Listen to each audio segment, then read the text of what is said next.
আমরা এখানে কমিটির পক্ষ থেকে গড়তলুর মাধ্যমে তাদেরকে স্বাগত জানাই।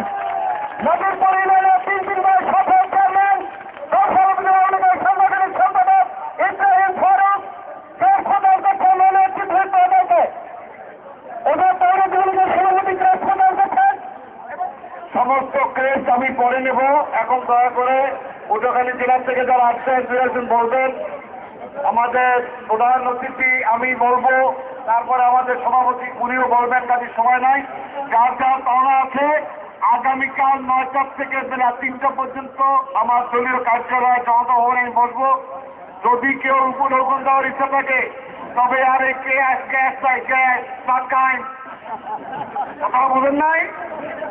নির্বাচন করতে গেলে অনেক লাগে, কাজী গ্যাস দিয়ে খুব ভালো হবে। এগুলো দরকার কি ফুল খরচ করিয়া। খোদা হাফেজ, আসসালামু আলাইকুম। কালকে দেখা হবে সবাই সাথে। আজকে কোনো কেস নেব না। আসসালামু আলাইকুম।